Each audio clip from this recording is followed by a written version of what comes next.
I maintained a lonely watch by T. My Mills's deathbed as her children abandoned her, never showing up to say farewell. You know, sometimes life hits you so hard, it changes everything you thought you knew about family. Can you imagine being the only one holding a dying loved one's hand while their own children are too busy to show up? And then, in her final moments, she whispers a secret that completely unravels everything you thought you knew about your family. That was my reality, just a few years ago. I was 36 back then, just a beer truck guy for Midstate Beverage out of Hartford.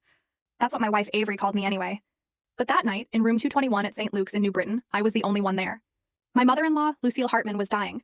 The heart monitor had been ticking along with this steady, relentless rhythm, like a metronome trying way too hard to be comforting. Then it skipped, once, dragged, and I knew what was coming. I just didn't want to admit it. The hospital room smelled like antiseptic. And that other smell? That sweet metallic decay you never forget once it hits your nose. That smell that just screams, this is the last stop. A muted baseball game flickered on the wall-mounted TV, players moving like ghosts in a silent loop. I kept my eyes on it because looking at the clock felt even worse. Nurse Carla Ruiz, a kind woman with tired eyes, poked her head in every hour.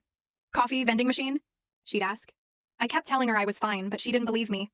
She could see what I was doing, what I was really waiting for. Not for Lucille to pass, but for her own daughter and son to show up. Avery. Tyler. They didn't. I'd called Avery 9 times that night. Left voicemails, sent texts. Tyler too, 5 calls to him. Both of them had answered once, just to tell me they were in meetings, but would head over soon. Then, nothing. Their responses? Always the same. In a meeting, followed by a stupid thumbs-up emoji. A thumbs up! Like we were confirming brunch plans, not a mother's last moments. I swear, if I'd seen one more cartoon hand on my screen, I might have launched my phone clear across the room. Lucille hadn't spoken in over a day, just shallow, fluttery breaths.